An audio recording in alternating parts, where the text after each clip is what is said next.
আমরা আমরা সম্মানিত যে স্বরাষ্ট্র উপদেষ্টা মহোদয় আছেন তাকে অনুরোধ জানাই, আপনি আপনার পক্ষ থেকে যে পুলিশের ভাইকে পাঠিয়েছেন আপনি স্বয়ং আসেন, এসে আমাদেরকে আশ্বস্ত করেন যে আপনার মন্ত্রণালয় এই প্যাসিবাদের দোষরদের বিরুদ্ধে গ্রেপ্তারের ব্যাপারে কি সিদ্ধান্ত নিচ্ছে সেটা আমাদেরকে জানান। আমরা এখনই সব গোল করে আমরা উঠে চলে যাব, আপনাদের ডিস্টার্ব করবো না। 144 ধারা ভাঙতে আমরা আসি নাই, আমরা এসেছি প্যাসিবাদের দোষর মুক্ত করতে।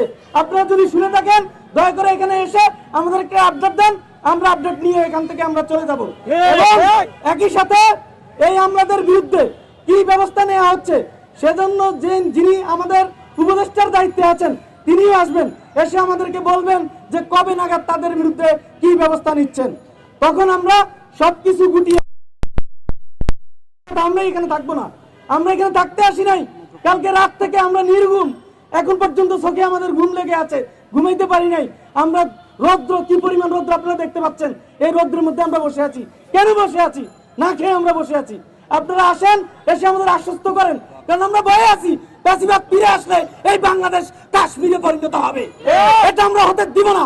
এই জন্য আমরা আপনাদেরকে বিরক্ত করতেছি, আপনাদেরও কষ্ট হচ্ছে, আপনাদের চেয়ে আমাদের বেশি কষ্ট হচ্ছে। আপনারা আসেন, এসে আমাদেরকে আশ্বস্ত করেন যে কবের মধ্যে তাদের বিরুদ্ধে ব্যবস্থা আপনারা নিচ্ছেন, তারপরেই আমরা অবস্থান কর্মসূচি শেষ করে আমরা চলে যাব।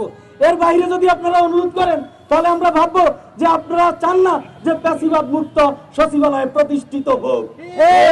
আমরা কিন্তু এটা মেনে নিতে পারবো না। আপনারা এই অনুরোধটা করলে আমাদের খুব কষ্ট লাগবে। আপনাদেরকে আমরা বিনীতভাবে অনুরোধ জানাই, আপনারা বিপ্লবোত্তর বাংলাদেশের আইন শৃঙ্খলা বাহিনী, আপনারা আমাদের ভাই, আপনারা এমন অনুরোধ করবেন না যে অনুরোধ রাখতে আমাদের বুক ফেটে যাবে। আপনারা দয়া করে আমাদের আপডেট দেন, আপনারা জাস্ট আমরা যে দাবি নিয়ে আসছি সেই বিষয়ে একটা আপডেট দেন, কি ব্যবস্থা নিচ্ছেন আমাদেরকে জানান। আমরা ওটা জেনে আমরা আশ্বস্ত হয়ে প্রয়োজন আমরা চলে যাব। আমরা যদি আশ্বস্ত হই যে ইয়েস আমরা এই যে এই ব্যবস্থাগুলো নিচ্ছি, তোমরা এখন এটা শেষ করো এবং তোমরা নির্দিষ্ট দিনে এটা পেয়ে যাবা, আমরা চলে যাব। সবাইকে ধন্যবাদ।